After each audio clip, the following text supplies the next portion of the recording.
Play began in 2009 from the simple question, what was the journey women took through history to get their rights in America? I wrote a 20-minute script and volunteer women from the Center for Spiritual Discovery in Costa Mesa, California, put it on at the Women's Journey Conference in 2010. I learned very specific historical points in women's growth for their confidence and the place that they have in the world today. It's not so much teaching them about who they were historically as reminding the spirit of all women why it's important that we remember these women. That really has kind of made me relive as a woman how we got to this place, and I honestly hadn't thought about it. We kind of take that for granted. The women who brought all of us to the place that we are is a fantastic opportunity. I feel the time of the struggle and the survival, and what we're doing is actually groundbreaking in its own right. Are so kooky and wonderful and talented and great and majestic, and it's an honor. The response was phenomenal. People loved the positive message and the overarching educational and fun script. So I expanded it and took the show on the road, and more women got involved. We had teachers and retired people and singing instructors and professional actors.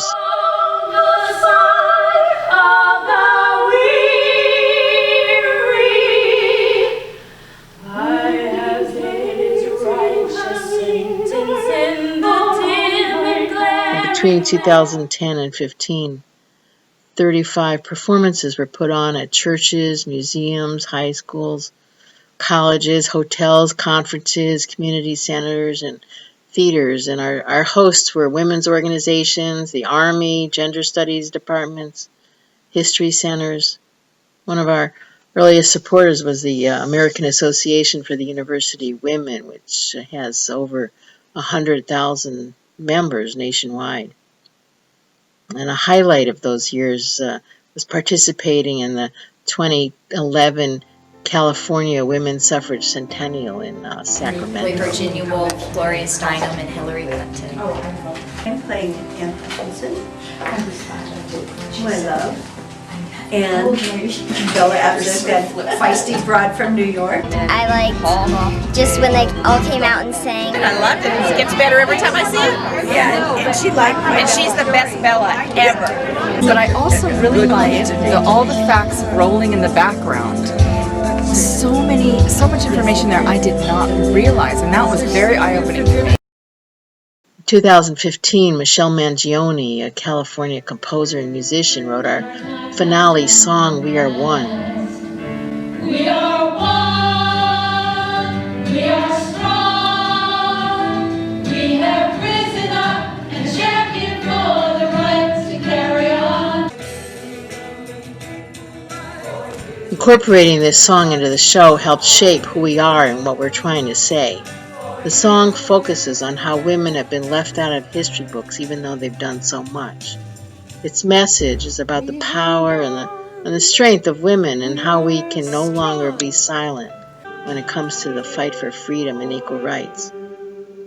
With the addition of this song, we began the process of truly owning our message. In 2019, we added We Need to Rise, a song I wrote the lyrics for, and the composer was Jamie Sterrett from Florida, and we had additional help from Andy Selly from Massachusetts. And this song is about the lack of unity and resources that early pioneers had when it came to rights. And I feel like these two songs frame the subtext of the message of how women had to break out of their cultural constraints to step into equality. It's an ongoing process.